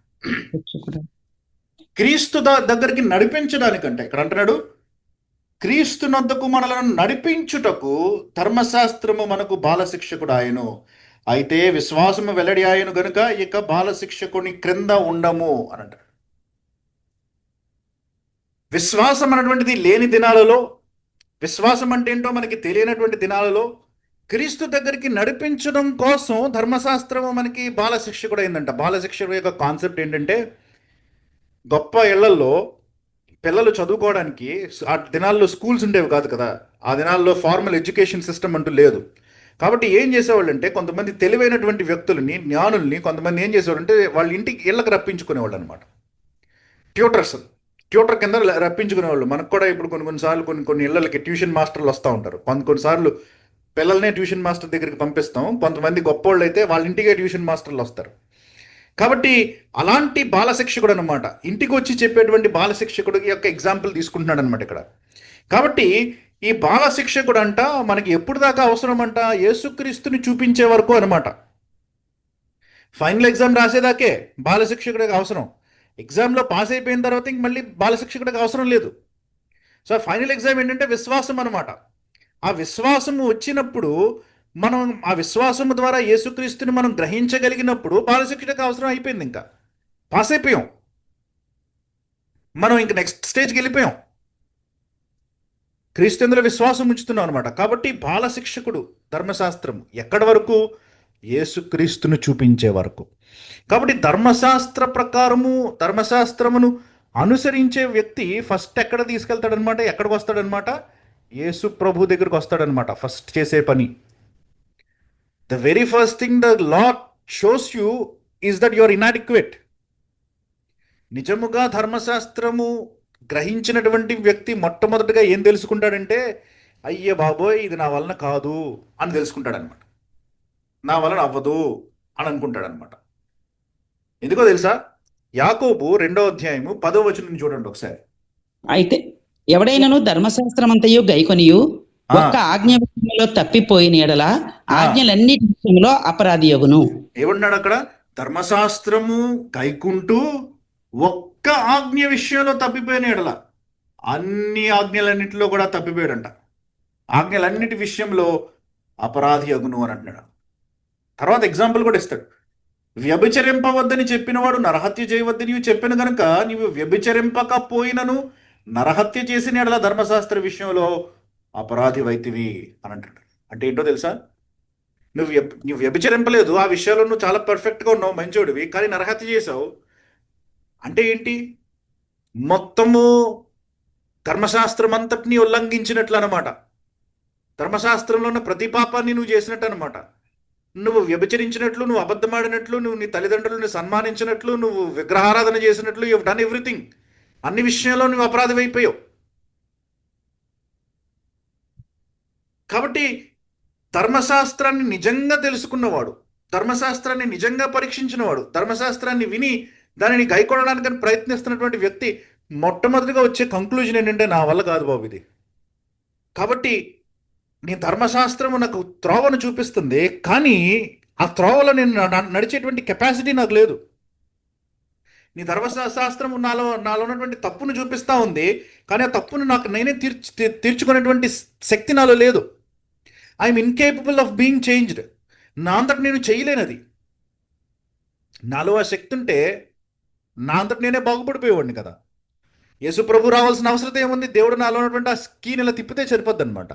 దేవుడు యాక్టివేట్ చేస్తే సరిపోద్ది. ఆయన కష్టపడి 33.5 సంవత్సరాలు జీవించి ఆయన ఈ శ్రమంతా అనుభవించి లోకంలో ఈ భయంకరమైనటువంటి పరిస్థితులను అనుభవించి మరణించి ఈ సిస్టమ్ అంతా పెట్టడం ఎందుకు అవసరం లేదు. If I'm capable by my self, నేను కేపబుల్ కాదు, నేను చేయలేను. కాబట్టి ధర్మశాస్త్రము నిజంగా అనుసరించేటువంటి వ్యక్తికి ఫస్ట్ వచ్చే రియలైజేషన్ ఏంటంటే నా వలన కాదు, నేను చేతులు ఎత్తేస్తాను అన్నమాట. నేను ఎంత ప్రయత్నం చేసినా సరే నేను ప్రతిరోజు ఏదో ఒక విషయంలో పడిపోతా ఉంటాను. నా వల్ల కాదు ఇది. మరి ఏంటి నా వల్ల కాదు? మీరు తర్వాత గలతీయులకు రాసిన పత్రిక చదువుతూ ఉంటే మీరు మూడో అధ్యాయాన్ని మళ్ళీ చదవండి ఒకసారి వీలైతే. ఆ పైన రాసుకుంటూ వస్తాడనమాట. మనం 26 చదివంగానే ఆ పైన మీరు చదువుతూ ఉంటే రాసుకుంటూ వస్తాడనమాట. ఆజ్ఞ కాదు కానీ ప్రామిస్, వాగ్దానం ఇంపార్టెంట్ అంటాడు అక్కడ. ఆజ్ఞ మోషే ఇచ్చాడు, కానీ వాగ్దానము అబ్రహాముకు చేయబడింది. నీ వలన నీ సంతానం అంతా కూడా ఆశీర్వదించబడుతుంది అన్నటువంటి వాగ్దానము ధర్మశాస్త్రం అన్నటువంటిది లేక మునుపు అబ్రహాముకు చేయబడింది వాగ్దానం. కాబట్టి ఆజ్ఞ కంటే వాగ్దానం గొప్పదే. ఆజ్ఞ తర్వాత వచ్చింది, వాగ్దానం ముందుంది. కాబట్టి ఈ ఆజ్ఞ పాటించలేనటువంటి, ధర్మశాస్త్రాన్ని పాటించలేనటువంటి వ్యక్తి దేని వైపు చూడటం మొదలు పెడతాడో తెలుసా? వాగ్దానం వైపు చూడటం మొదలు పెడతాడు అనమాట. నేను నా వలన కాదు ఈ ఆజ్ఞను పాటించడం, నాలో ఉన్నటువంటి పాపాన్ని ఇది చూపిస్తుంది, కానీ ఆ పాపాన్ని మంచిగా ఎలా చేసుకోవాలో నాకు తెలియట్లే. నాలో ఆ శక్తి లేదు, నాలో ఆ కెపాసిటీ లేదు, ఆ కేపబిలిటీ లేదు. నేను పనికిరాని వాడిని, నేను పాపిని, నేను భయంకరమైనటువంటి వ్యక్తిని, నేను కృపులతో నిండిపోయినటువంటి వ్యక్తిని అన్న అవగాహన నాకు వస్తుంది. కానీ I can't change my self. కాబట్టి నేను వాగ్దానం వైపు చూడటం మొదలు పెడతా. ఇది నిమిత్తమైనటువంటిది. ఈ ధర్మశాస్త్రం అనేటువంటిది దేవుడిచ్చిందే, కానీ నిమిత్తమైనటువంటిది. ఇది నాకు కేవలం బాలశిక్షకుడిగా ఆ వాగ్దానం వైపు చూపిస్తూ ఉంటుంది అనమాట. అప్పుడు నేను ఏం చేస్తానంటే ఆ వాగ్దానం వైపు వెళ్తానమాట. ఆ వాగ్దానం వైపు వెళ్ళినప్పుడు ఆ వాగ్దానం ఎవరి గురించి చెప్తా ఉంది? యేసు ప్రభు గురించి చెప్తా ఉంది. కాబట్టి ధర్మశాస్త్రాన్ని అనుసరించి నడిచేవాడు చివరికి వచ్చేటువంటి కంక్లూజన్ ఏంటంటే యేసు ప్రభు లేకపోతే నా వలన కాదు. Only Jesus can take away my sin. నాలో ఉన్నటువంటి పాపపు స్థితిని మార్చగలిగేది యేసు ప్రభు. నేను నీతిగా జీవించడానికి నాకు కెపాసిటీ ఇచ్చేది పరిశుద్ధాత్మ. ఈ రక్షణ కార్యం నాలో జరగకపోతే నేను పనికిరాని వాడును అని అర్థం చేసుకోవడానికి మనకి సహాయం చేస్తుంది అనమాట. నేను చాలా చెప్పేశాను, కానీ మీకు పౌలు దీన్ని ఇంకా అంచెలంచెలుగా వివరించుకుంటూ వెళ్తాడు. మొత్తం రోమిలకు రాసిన పత్రిక స్టార్టింగ్ అంతా దీని గురించి ఉంటుంది. కాబట్టి మనం డీటెయిల్డ్గా వెళ్తాం ఈ విషయంలో. కానీ సిస్టమ్ మీకు అర్థం కావాలి కాబట్టి నేను కొంచెం పైన చెప్పుకుంటూ వచ్చాను. కాబట్టి ధర్మశాస్త్రము వినువారు దేవుని దృష్టికి నీతిమంతులు కాదు, ధర్మశాస్త్రాన్ని అనుసరించి ప్రవర్తించువారే. ధర్మశాస్త్రాన్ని అనుసరించి ప్రవర్తించే వాళ్ళు ఎవరు? యేసు ప్రభు దగ్గరికి ఎట్టకేలకు చేరేటువంటి వ్యక్తులు అనమాట. మేము చేతకాని వారము, మేము పాపులము అని గ్రహింపు ఉన్నటువంటి వ్యక్తులు. ధర్మశాస్త్రము వినేవారు ఎలా ఉంటారో తెలుసా? మేమే గొప్పవాళ్ళం, మేమే సూపర్, మేమే మొత్తం అందరికంటే మంచివాళ్ళం, మేమే పరలోకానికి వెళ్ళిపోతాం అన్న భావనలో ఉంటారనమాట. ధర్మశాస్త్రము అనుసరించి ప్రవర్తించే వాళ్ళు ఆ సుంకరున్నాడు చూసారా, తల వంచుకొని అయ్యి బాబోయ్ నేను పాపిని అని అనుకుంటా ఉంటారు. కాబట్టి ధర్మశాస్త్రం ఉన్న వ్యక్తులలో కూడా ఈ వ్యత్యాసం ఉంది. ధర్మశాస్త్రం ఉన్న వ్యక్తులలో కూడా వినువారు దేవుని దృష్టికి నీతిమంతులు కాదు, అనుసరించి ప్రవర్తించువారే అని అంటున్నాడు అనమాట. ఇప్పుడు ధర్మశాస్త్రము అని అంటే మీరు మనకున్న ధర్మశాస్త్రమే అని ఆగిపోతారు యూదులు. నాకు తెలుసు ఆ విషయం అని పౌలు చెప్తా ఉన్నాడు అనమాట. ఏం చెప్తున్నాడంటే ధర్మశాస్త్రము లేని అన్యజనులు, మళ్ళీ వెనక్కి వెళ్ళాడు అనమాట. ఇక్కడ లేదన్నారు కదా, ఇక్కడ కలిగిన వారే అన్నాడు, ఇక్కడ లేదు లేక అన్నటువంటి ఈ మాట ఇచ్చాడు కదా 11వ వచనంలో. వీళ్ళ గురించి మాట్లాడుతున్నాడు, కలిగిన వారి గురించి ఎక్కడంతా మాట్లాడాడు. ధర్మశాస్త్రం లేని అన్యజనులు స్వాభావికముగా ధర్మశాస్త్ర సంబంధమైన క్రియలను చేసిన ఎడల వారు ధర్మశాస్త్రము లేనివారైనను తమకు తామే ధర్మశాస్త్రమైనట్టున్నారు. చాలాసార్లు ధర్మశాస్త్రం అన్న మాట్లాడాడు. కన్ఫ్యూజ్ అవుతున్నారేమో. చాలా సింపుల్గా అర్థం చేసుకోవచ్చు దీన్ని. వీళ్ళకి ధర్మశాస్త్రము లేదు. ధర్మశాస్త్రము లేని అన్యజనులు స్వాభావికముగా, అంటే వాళ్ళ స్వభావంలో ధర్మశాస్త్రపు క్రియలు చేస్తూ ఉన్నారు. చాలామంది అన్యజనులు ఉన్నారు ఈరోజు మన చుట్టూ కూడా. అన్యజనులు అందరూ కూడా చెడ్డోళ్ళని మనం అనలేం కదా. వాళ్ళలో చాలామంది మంచి పనులు చేసేటువంటి వ్యక్తులు ఉన్నారు. చాలామంది మనుషులను ప్రేమించేటువంటి వ్యక్తులు ఉన్నారు. చాలామంది అబ్బో వీళ్ళు చాలామంది క్రైస్తవుల కంటే మంచి మంచి వాళ్ళు వీళ్ళు అని మనమే వాళ్ళ గురించి అనుకుంటా ఉంటాం. కొంతమందిని చూసినప్పుడు మంచి ప్రవర్తన కలిగినటువంటి వ్యక్తులు ఉంటారనమాట. దాన ధర్మాలు చేసేటువంటి వ్యక్తులు ఉంటారనమాట. ఏదైనా అవసరం వస్తే వెంటనే ఆదుకునేటువంటి వ్యక్తులు ఉంటారనమాట అన్యజనులలో. క్రైస్తవులలో ఒకడు ఉండకపోవచ్చు, కొంతమంది మంచి అన్యజనులు ఉంటారు. కాబట్టి వాళ్ళు స్వాభావికముగా ధర్మశాస్త్ర సంబంధమైన క్రియలను చేసిన ఎడల, వారు ధర్మశాస్త్రము లేదు వాళ్ళకి లేనివారైనను తమకు తామే ధర్మశాస్త్రం అయినట్టున్నారు అని అంటాడు అనమాట. అంటే ఏంటి? వీళ్ళకి నిజంగా చెప్పాలంటే ధర్మశాస్త్రం లేదు, కానీ ధర్మశాస్త్రము ఏ క్రియలను చెప్తా ఉన్నదో వ్యభిచరించొద్దు అని చెప్తా ఉన్నది, కాబట్టి వీళ్ళు వ్యభిచరించట్లేదు. వాళ్ళకి ధర్మశాస్త్రం చెప్తుందన్న విషయం తెలియదు, కానీ వాళ్ళు వ్యభిచరించట్లేదు. ఎందుకు? దేవుడు ప్రతి ఒక్కరికి కూడా లోపల మనస్సాక్షి అనేటువంటిది ఒకటి ఇచ్చాడు కదా చిన్నప్పటి నుంచి.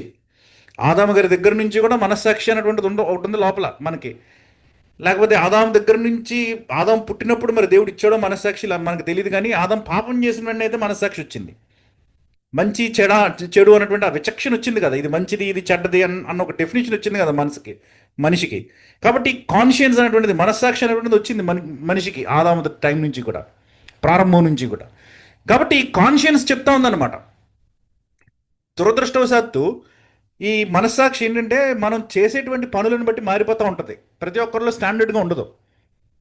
ఉదాహరణకి కొంతమంది ఉంటారు, వాళ్ళకి భయంకరమైనటువంటి పాపాలు చేస్తూ ఉంటారనమాట. ఎప్పుడు కూడా అమ్మాయిలను చూసి విజిల్ చేయడం అలవాటు వాళ్ళకి మనస్సాక్షి నొచ్చుకోదు ఆ విషయంలో. కొంతమందికి అమ్మాయిలను చూస్తేనే తప్పు అనమాట. మగాళ్ళ గురించి చెప్తున్నాను. కాబట్టి వాళ్ళు చిన్న చిన్న జస్ట్ ఇలా పొరపాటు చేసినా సరే వాళ్ళ మనస్సాక్షి నొచ్చుకుంటుంది. ప్రతి ఒక్కరికి ఒక్కొక్క స్టాండర్డ్ ఉంటుంది. కొంతమందికి చిన్న అబద్ధం చెప్తే మనస్సు అబ్బో విరిగిపోద్ది అనమాట. బాబు ఏంటి ఇది అనేసి మనస్సాక్షి నొచ్చేసుకుంటారు. కొంతమందికి ₹1,00,000 చీటింగ్ చేసేసినా సరే మనసు నొచ్చుకోదు. ఎందుకు? బ్యాక్గ్రౌండ్ అలాంటిది, వాళ్ళు అలా పెరిగారు, వాళ్ళ సిస్టమ్స్ అలాంటివి అనమాట. కొంతమంది పెరిగిన విధానాన్ని బట్టి, కొంతమంది ఉన్నటువంటి సర్కమ్స్టాన్సెస్ని బట్టి వాళ్ళ మనస్సాక్షులు మారుతూ ఉంటాయి. వాళ్ళకి ఏది కరెక్టో ఏది తప్పో ఆ డెఫినేషన్స్ మారుతూ ఉంటాయి కొంతమందికి. అది ఇప్పుడు ఉదాహరణకి మన దేశంలో ఇప్పుడు ఎవరన్నా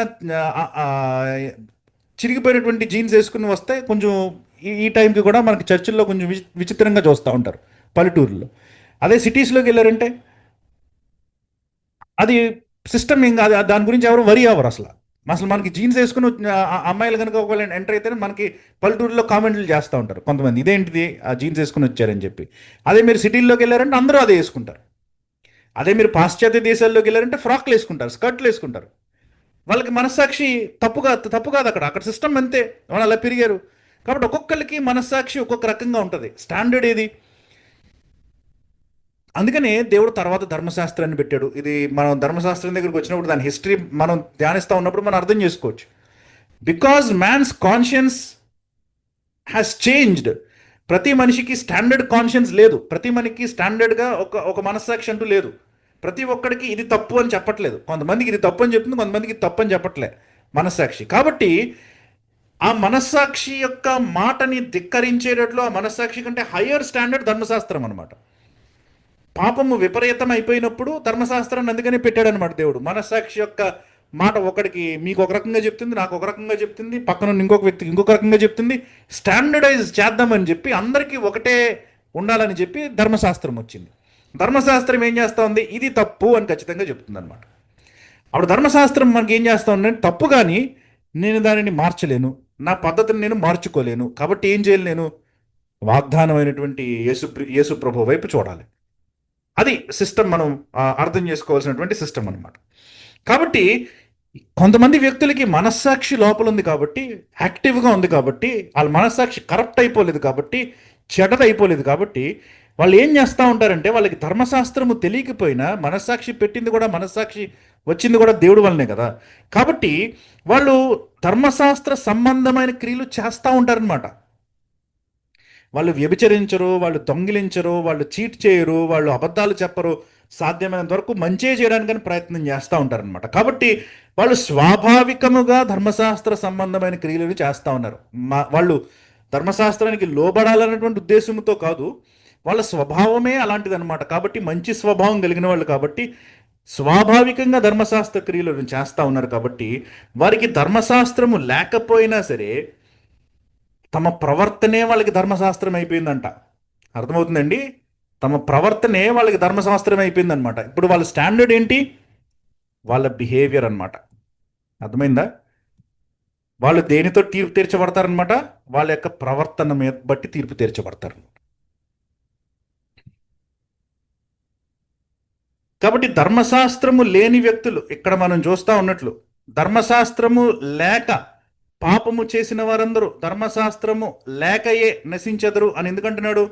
ఎందుకంటే ఇక్కడ వాళ్ళకి ఏంటి ధర్మశాస్త్రము? ధర్మశాస్త్రము లేనివారు వాళ్ళకి ధర్మశాస్త్రం ఏంటి? వాళ్ళు చేస్తున్నటువంటి పనులే, దేర్ యాక్షన్స్. లేకపోతే వాళ్ళ మనస్సాక్షి. ఈ రెండు అన్నమాట వాళ్ళ మీద నేరారోపణ చేస్తూ ఉంటాయి. కాబట్టి ధర్మశాస్త్రం లేని వ్యక్తుల్ని దేవుడు ధర్మశాస్త్రం తీర్పు తీర్చట్లే. వాళ్ళ ప్రవర్తన వాళ్ళకి ధర్మశాస్త్రం అయిపోయింది అనమాట. వాళ్ళ ప్రవర్తన వాళ్ళకి స్టాండర్డ్ అయిపోయింది అనమాట. కాబట్టి దేవుడు ఈ రకంగా వాళ్ళకి తీర్పు తీరుస్తాడు. ధర్మశాస్త్రం లేని అన్యజనులు స్వాభావికంగా ధర్మశాస్త్రం సంబంధమైన క్రియలను చేసిన వారు ధర్మశాస్త్రం లేని వారైనను తమకు తామే ధర్మశాస్త్రం అయినట్టున్నారు అని అంటున్నాడు. అట్టివారి మనస్సాక్షి గురించి ఇందాక మాట్లాడేసుకున్నాం. అట్టివారి మనస్సాక్షి కూడా సాక్ష్యం ఇచ్చుచుండగను. అంటే ఇదంతా ఎప్పుడు చెప్తున్నాడు పౌలు? ఈ ఆఖరి వచనం 16వ వచనం చూసుకుంటే, నా సువార్త ప్రకారం యేసుక్రీస్తు ద్వారా మనుషుల రహస్యములను విమర్శ దినమందు. కాబట్టి అంత్య దినం గురించి మాట్లాడుతున్నాడు కాబట్టి అది మర్చిపోద్దు మీరు. అట్టి వారి మనస్సాక్షి కూడా సాక్ష్యం ఇచ్చుచుండగా, అంటే దేవుడు ఒక అన్యజనుడికి తీర్పు తీర్చేటప్పుడు వాడిని నుంచోబెడతాడు ఎదురుగా. ఆయన యొక్క రెండవ రాకడ సమయంలో ధవళ సింహాసనపు తీర్పు దగ్గర సీన్ మీకు చెప్తాను. ఆయన సింహాసనం మీద కూర్చొని ఉంటాడు. ఓ మనిషి వస్తాడు, అన్యజనుడు, ఆయన ముందు నుంచొని ఉంటాడు అనమాట. అప్పుడు దేవుడు తీర్పు తీరుస్తాడు. ఎలా తీర్పు తీరుస్తాడు? మరి వాడికి ధర్మశాస్త్రం లేదు, వాడు యేసుప్రభువుని కూడా విశ్వసించలేదు. మరి తీర్పు ఎలా తీరుస్తాడు దేవుడు అనంటే, వాడి యొక్క మనస్సాక్షి ఏం సాక్ష్యం ఇస్తా ఉంది, వాడి మనస్సాక్షి ఏం సాక్ష్యం ఇస్తా ఉందని తీర్పు తీరుస్తాడు అనమాట. అంటే అర్థం ఏంటో తెలుసా? ఇప్పుడు ఒక వ్యక్తి పట్ల మంచిగా ప్రవర్తించాడు, అదే స్టాండర్డ్ తీసుకుంటాడు అనమాట దేవుడు. వాడి యొక్క టాప్ స్టాండర్డ్ ఏంటి? గోల్డ్ స్టాండర్డ్ అనమాట. వాడి జీవితంలో వాడు మంచి చేసినటువంటి ప్రతిదాన్ని తీసుకొని దాన్ని స్టాండర్డ్గా పెడతాడనమాట దేవుడు. ఒరే, ఇది నువ్వు చేసినటువంటి స్టాండర్డ్, నీ స్టాండర్డే, వేరే వాడి స్టాండర్డ్ కాదు, వాడి స్టాండర్డే. నువ్వు బాగా పర్ఫామ్ చేసినటువంటి దినాల్లో ఇది నీ స్టాండర్డ్. కానీ నీ జీవితంలో నువ్వు 1% చేసేవి ఇది. నీ జీవితంలో నువ్వు ఒకరోజే బ్రతికవేలాగా, నీ జీవితంలో నువ్వు లేకపోతే ఒక నెలే బ్రతికవేలాగా, మొత్తం అంతా చూస్తే నీ జీవితం అంతా కూడా ఈ స్టాండర్డ్ కంటే చాలా తక్కువ స్టాండర్డ్లో నువ్వు ప్రవర్తించవు. కాబట్టి ఏంటి నువ్వు? అవుట్ అని అంటాడు అనమాట దేవుడు. అందుకనే పౌలు ఇక్కడ చాలా స్పష్టంగా రాశాడు అనమాట. ధర్మశాస్త్రము లేక పాపము చేసిన వారు ధర్మశాస్త్రం లేక నశించిపోతారు, గ్యారంటీ. They will perish. వీళ్ళల్లో రక్షించబడేవాడు ఒక్కడు కూడా ఉండడు. ఎందుకంటే మనిషి స్వతహాగా మంచి చేసేటువంటి లక్షణం లేనటువంటి వాడు. కొంతవరకు ఒక రోజు మంచిగా ఉండొచ్చు, రెండో రోజు మంచిగా ఉండకపోవచ్చు. మూడు ఉన్నప్పుడు చక్కగా ఉంటాడు, మూడు లేనప్పుడు ఒకరోజు ఏదో అవసరం ఉంటే బండి ఆపేసి యాక్సిడెంట్ అయిపోయినటువంటి వ్యక్తిని బండి మీద ఎక్కించుకొని వెళ్ళిపోవచ్చు. ఇంకో రోజు ఏదో పని ఉందని చెప్పి సేమ్ కండిషన్లో ఉన్నటువంటి వ్యక్తిని దాటుకుని వెళ్ళిపోవచ్చు. ప్రతిరోజు ఒకే రకంగా ప్రవర్తిస్తాడని గ్యారంటీ లేదు మనిషికి. కాబట్టి ప్రతి ధర్మశాస్త్రం లేనటువంటి వ్యక్తి కూడా వాడి ప్రవర్తనను బట్టి వాడు జడ్జి చేయబడతా ఉన్నప్పుడు వాడు నశించిపోతాడు. ఎందుకంటే వాడి స్టాండర్డ్ని వాడే మీట్ అవ్వలేడు. దేవుడు అన్యాయస్తుడు కాదు, వాడి స్టాండర్డ్నే తీసుకుంటున్నాడు అనమాట. వేరే స్టాండర్డ్ని తీసుకోవట్లే. వీడికి ధర్మశాస్త్రం లేదు కాబట్టి వాడి స్టాండర్డ్నే తీసుకుంటున్నాడు. నువ్వు మంచిగా ప్రవర్తించినటువంటి దినములో నువ్వు ఈ రకమైనటువంటి ప్రవర్తనను ప్రవర్తించావు, మిగతా దినాల్లో నీ ప్రవర్తన అలా లేదు. So you are fail. అందుకనే నశించెదరు. డౌట్ లేకుండా రాస్తున్నాడు వాడు, నశించెదరు. ధర్మశాస్త్రము కలిగిన వారే పాపం చేసిన వారు అందరూ ధర్మశాస్త్రానుసారముగా తీర్పు నొందుదురు. ఎందుకంటే ఇక్కడ గ్యారంటీ లేదనమాట. ఇక్కడ దావీదు లాంటి మంచోళ్ళు ఉంటారు కదా, డివైడ్ చేశాడు కదా ఇక్కడ, వినువారు అనుసరించేవారు అని డివైడ్ చేశాడు. కాబట్టి దావీదు లాంటి వాళ్ళు అనుసరించి ప్రవర్తించినటువంటి వాళ్ళు కాబట్టి వాళ్ళు పాపము చేసిన, ధర్మశాస్త్రము కలిగిన వారే పాపం చేసిన, దావీదు పాపం చేశాడు బత్షెబాతో, కానీ క్షమించబడ్డాడు కదా, కానీ పశ్చాత్తాపడ్డాడు కదా. కాబట్టి ధర్మశాస్త్రము కలిగిన వారే పాపం చేసిన వారు ధర్మశాస్త్రానుసారంగా తీర్పు పొందుతారు అన్నట్టు. నశించిపోయారని రాయట్లే ఇక్కడ. అందుకనే నేను మీకు డిఫరెన్స్ చూపించాను నేను. These will be judged. వీళ్ళు ఖచ్చితంగా నశించిపోతారు. వీళ్ళల్లో కొంతమంది నశిస్తారు, కొంతమంది బాగానే ఉంటారు. తీర్పు తీరుస్తాడు దేవుడు. పౌలు ఆ వ్యత్యాసంగా రాయడానికి, తేడాగా రాయడానికి కారణం అదనమాట. ధర్మశాస్త్రం లేని వాళ్ళందరినీ కూడా దేవుడు వాళ్ళ స్టాండర్డ్లో చూసినప్పుడు కూడా వాళ్ళు ఫెయిల్ అయిపోతారు. ధర్మశాస్త్రం కలిగిన వారిని ధర్మశాస్త్రపు స్టాండర్డ్లో చూసినా సరే కొంతమంది సక్సెస్ఫుల్ అవుతారు, కొంతమంది ఫెయిల్ అయిపోతారు. మేబీ చాలా మంది ఫెయిల్ అయిపోతారు, కొంతమంది సక్సెస్ఫుల్ అవుతారు. కాబట్టి అటు వారి మనస్సాక్షి కూడా సాక్ష్యం ఇచ్చుచుండగా వారి తలంపులు ఒకదాని మీద ఒకటి తప్పు మోపుచు లేక తప్పు లేదని చెప్పుచు ఉండగా ధర్మశాస్త్ర సారము తమ హృదయములందు వ్రాయబడినట్లు చూపుచున్నారు. ఉదాహరణకి ఇప్పుడు మనకి షేబాదేశపు రాణి ఉంది. షేబాదేశపు రాణి ఆమె సొలొమోను దగ్గరకు వచ్చింది. సొలొమోను దగ్గరకు వచ్చి ఆమె సొలొమోను యొక్క ఆ యొక్క గొప్పతనం అంతటిని కూడా ఆమె చూసింది. సొలొమోను యొక్క గొప్పతనం అంతా చూసి ఆమె మారు మనసు పొందినట్లు మనం అర్థం చేసుకోవచ్చు. అందుకనే యేసుప్రభు వారు అంటారు కదా, షేబాదేశపు రాణి గురించి, అలాగే నినేవే పట్టణం గురించి అంటారు ఆయన. నినేవే పట్టణస్థులు షేబాదేశపు రాణి ఈ తరం వారి మీద నేరం మోపుతారని. ఎక్కడ ఉంటుంది? ఇది మత్తయి సువార్తలో ఉంటుంది అనమాట. మత్తయి సువార్త 12వ అధ్యాయము 39వ వచనం నుంచి చదువుతున్నాను చూడండి. వ్యభిచారులైన చెడ్డ తరము వారు సూచక క్రియలను అడుగుచున్నారు. ప్రవక్త అయిన యోనాను గూర్చిన సూచక క్రియయే గాని మరి ఏ సూచక క్రియ అయినను వారికి అనుగ్రహింపబడదు. యోనా 3 రాత్రింబగళ్ళు తిమింగలము కడుపులో ఎలాగుండెనో అలాగూ మనుష్య కుమారుడు 3 రాత్రింబగళ్ళు భూగర్భములో ఉండెను. నినివే వారు యోనా ప్రకటన విని మారు మనసు పొందిరి గనుక విమర్శ సమయమున నినివే వారు ఈ తరము వారితో నిలబడి వారి మీద నేరస్థాపన చేతురు. ఇదిగో యోనా కంటే గొప్పవాడు ఇక్కడ ఉన్నాడు. విమర్శ సమయమున దక్షిణ దేశపు రాణి అనగా అంటే షేబదేశపు రాణి ఈ తరము వారితో నిలబడి వారి మీద నేరస్థాపన చేయును. ఆమె సొలొమోను జ్ఞానము వినుటకు భూమి అంతము నుండి వచ్చెను. ఇదిగో సొలొమోను కంటే గొప్పవాడు ఇక్కడ ఉన్నాడు. అంటే ఏంటి? వీరు అన్యజనులు, ధర్మశాస్త్రము లేనటువంటి వ్యక్తులు. వీళ్ళు ధర్మశాస్త్రము లేనటువంటి వ్యక్తులైనా కూడా వీళ్ళు దేవుని యొక్క విషయాన్ని తెలుసుకున్నప్పుడు, దేవుని యొక్క హెచ్చరికలు విన్నప్పుడు వీళ్ళు తమ మనస్సును మార్చుకున్నారు. ధర్మశాస్త్రం లేదు వాళ్ళకి, కానీ వాళ్ళ యొక్క మనస్సును మార్చుకున్నారు. దేవునికి తల వంచారు, విశ్వాసం వైపు వాళ్ళు వెళ్ళారు, మొక్కారు. కాబట్టి దేవుడు అంటున్నాడు, ఈ తరము వాళ్ళ పైన వాళ్ళు విమర్శ తీరుస్తారంట, విమర్శకు నుంచుంటారంట. అంటే వీళ్ళు రక్షించబడినటువంటి వ్యక్తులు అనమాట. వీళ్ళు మారు మనసు పొందినటువంటి వ్యక్తులు అనమాట. షేబాదేశపు రాణి అంటదనమాట, నేను మారు మనసు పొందాను కేవలం సొలొమోను యొక్క జ్ఞానాన్ని చూసి, సొలొమోనుకి దేవుడు ఇచ్చినటువంటి అద్భుతమైన జ్ఞానాన్ని, ఐశ్వర్యాన్ని చూసి, కేవలం ఆ విషయాలను చూసి నేను మారు మనసు పొందాను. ఈ తరం వారు సొలొమోను కంటే గొప్పవాడైనటువంటి యేసుప్రభు యొక్క కార్యాలు చూసి కూడా మారు మనసు పొందలేదు అని ఆమె విమర్శ దినమందు నుంచొని ఆ తరం వారి మీద, యేసుప్రభు ఉన్నటువంటి ఆ దినాల్లో జీవించినటువంటి ఆ తరం వారి మీద నేరస్థాపన చేస్తుందంట. కాబట్టి ఇలాగ కొంతమంది ధర్మశాస్త్ర సారము తమ హృదయములందు వ్రాయబడినట్లు చూపుచున్నారంట. కొంతమంది ఏమో విఫలమైపోతారు, కొంతమంది ఏమో రక్షించబడతారు. అందుకనే పౌలు అంటున్నాడు, ధర్మశాస్త్రము ఉన్నది నాకు అని విర్రవీగిపోవద్దు, ధర్మశాస్త్రాన్ని వింటున్నాను నేను అని విర్రవీగిపోవద్దు. ధర్మశాస్త్రాన్ని చేస్తున్నావా లేదా, అది ఇంపార్టెంట్ అని అంటున్నాడు అనమాట. దేవుడు నా సువార్త ప్రకారము యేసుక్రీస్తు ద్వారా మనుష్యుల రహస్యములను విమర్శించు దినమందు ఇలాగు జరుగును. మనుష్యుల రహస్యములను విమర్శించు దినమందు. కాబట్టి చీకటిలో ఉన్నటువంటి విషయాలన్నీ కూడా బయటకు వచ్చేటువంటి దినం ఒకటి ఉంది. మనిషి చేస్తున్నటువంటి పనులు అవి ఎంత రహస్యంగా చేస్తా ఉన్నప్పటికీ, ఎంత సీక్రెట్ గా చేస్తా ఉన్నప్పటికీ దేవుడు వాటిని ఒక రోజు బయటికి తీసుకొని వస్తాడు. కాబట్టి ఆ దినమందు ఇలా జరుగుతుంది అని పౌలు అంటున్నాడు అనమాట.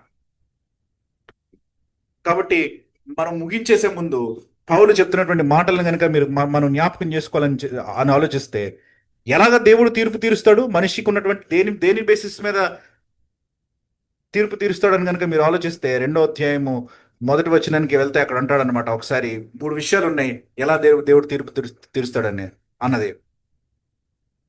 నువ్వు దేని విషయంలో ఎదుటివానికి తీర్పు తీర్చుచున్నావో అన్నటువంటి ఈ మాట జ్ఞాపకం చేసుకోండి. ఇది ఏం చెప్తుందంటే, తీర్పు తీర్చే జ్ఞానం నీకుంది. You know what is sin. నీకు పాపం అంటే ఏంటో తెలుసు, అయినా నువ్వు ఆ పాపాన్ని చేస్తున్నావు. ఎదుటి మనిషి ఆ పాపం చేస్తున్నప్పుడు నువ్వు దాన్ని ఐడెంటిఫై చేస్తున్నావు, ఇది పాపము అని నీకు తెలుసు. కాబట్టే ఆ పాపము అన్నటువంటి దాన్ని నువ్వు ఐడెంటిఫై చేసి ఆ మనిషికి తీర్పు తీరుస్తున్నావు. కానీ నువ్వు ఆ కార్యాలనే చేస్తున్నావు. కాబట్టి ప్రియుడా, do you have the knowledge of sin but are still sinning? దేవుడు ఆ బేసిస్ మీద నీకు తీర్పు తీరుస్తాడు, నీకున్నటువంటి జ్ఞానాన్ని బేసిస్ మీద. 2:2లో అంటాడు, అట్టి కార్యములను చేయు వారి మీద. ఇంగ్లీష్లో బాగా రాస్తాడు ఇక్కడ, those who practice these things అని అంటాడు అనమాట. ప్రాక్టీస్ అంటే కేవలం ఒకసారి చేయడం కాదు, కంటిన్యూస్గా ప్రాక్టీస్ చేయడం అనమాట. పరుగు పందాల కోసం ప్రాక్టీస్ చేస్తారు కదా, అలాగా కంటిన్యూస్గా ప్రాక్టీస్ చేస్తూ ఉండడం అనమాట చేసేటువంటి వారి మీద. కాబట్టి నాలెడ్జ్, ప్రాక్టీస్. ఆఖరిది ఏంటంటే 16వ వచనంలో మనం చూసాం కదా ఇందాక, యేసుక్రీస్తు ద్వారా మనుష్యుల రహస్యములను విమర్శించే దినమందు. అంటే ఏంటిది ఈ రహస్యమైనటువంటివి ఏంటి? మోటివ్స్. మనం చేసేటువంటి పనులు రహస్యమైనవి కాకపోవచ్చు, ఎందుకంటే ఆ పనులు వేరేవాడు ఎవడో చూస్తాడు. కానీ మన హృదయంలో ఉన్నటువంటి తలంపులు, మోటివ్స్, మనకున్నటువంటి ఆలోచనలు, లక్షణాలు, మనకున్నటువంటి ఆ యొక్క తలంపులు, అవి రహస్యమైనటువంటివి కావా? కాబట్టి అవన్నమాట. సో దేవుడు తీర్పు తీర్చేటప్పుడు 3 విషయాలు తీర్పు తీరుస్తాడనమాట. నాలెడ్జ్, మనకున్నటువంటి జ్ఞానాన్ని ఆధారం చేసుకొని. 2, మనం చేసేటువంటి పనులను ప్రాక్టీస్, లేకపోతే 3వది ఏంటంటే మోటివ్స్. ఈ మూడిటిని ఆధారం చేసుకుని దేవుడు తీర్పు తీరుస్తాడనమాట. దేవుని తీర్పుల గురించి కూడా ఇక్కడ రాసుకుంటూ వచ్చాడు. మొదటిది రోమిలకు రాసిన 2వ అధ్యాయము 2వ వచనం కనుక మీరు చూస్తే, దేవుని తీర్పులు ఎప్పుడు కూడా రైట్ అని అంటాడు అనమాట. 2వ అధ్యాయము 2వ వచనం కనుక మనం వెళ్తే ఒకసారి అక్కడ అంటాడు, దేవుని తీర్పు సత్యమును అనుసరించినదే అని అంటాడు అనమాట. కాబట్టి దేవుని తీర్పు సత్యమైనది. ఇక్కడ ఇంకొక మాట అంటాడు, దేవుని న్యాయమైన తీర్పు అని అంటాడు అనమాట. 2:5లో దేవుని న్యాయమైన తీర్పు. కాబట్టి మొట్టమొదటిది ఏంటంటే దేవుని యొక్క తీర్పులు right, they are always right. 11వ వచనంలో ఇందాక మనం చూసాం కదా, పక్షపాతం లేని తీర్పు. దేవునికి పక్షపాతం లేదు, కాబట్టి ఆయన తీర్పు తీరుస్తున్నప్పుడు ఇంపార్షియల్గా తీర్పు తీరుస్తాడు. ఆ తర్వాత అంటాడు, యేసుక్రీస్తు ద్వారా మనుషుల సత్యం రహస్యములను విమర్శించు దినమందు. అంటే ఇట్స్ అన్ అపాయింటెడ్ థింగ్. కాబట్టి దేవుని తీర్పులు ఎప్పుడు సత్యమైనవి, దేవుని తీర్పులు పక్షపాతం లేనటువంటివి, ఇంపార్షియల్. దేవుని తీర్పు అపాయింటెడ్. అంటే ఒకరోజు గ్యారంటీగా రాబడుతుంది అనమాట. ఈ విధంగా దేవుడు తీర్పు తీరుస్తాడు. ఇది దేవుని యొక్క లక్షణాలు తీర్పు తీర్చేటప్పుడు. కాబట్టి ప్రియులరా, మీకున్న జ్ఞానాన్ని బట్టి, మీరు చేసే పనులను బట్టి, మీ మనసులో ఉన్నటువంటి తలంపులను బట్టి దేవుడు న్యాయబద్ధమైనటువంటి, పక్షపాతం లేనటువంటి తీర్పును ఆయన సమయంలో ఆయన తీర్పు తీరుస్తాడనమాట. కాబట్టి మనము రక్షించబడిన వారం కాబట్టి ఆ తీర్పులో నుంచి బయటపడ్డాం. రక్షించబడి ఎవరైనా మరలా పాపములు చేస్తూ ఉంటే ఆ టైంలో మీకు తీర్పు తీర్చకపోయినా దేవుడు తీర్పు తీరుస్తాడు ఈ లోకంలోని అన్నటువంటి విషయాన్ని మర్చిపోవద్దు. ఎవరైనా ఒకవేళ రక్షించబడకపోతే ఈ తీర్పులో పడడం ఎంతో భయంకరమైనటువంటి పరిస్థితి. కాబట్టి మారు మనసు పొందడానికని మనం ప్రయత్నం చేద్దాం. చిన్న ప్రార్థన చేసుకుని ముగిద్దాం.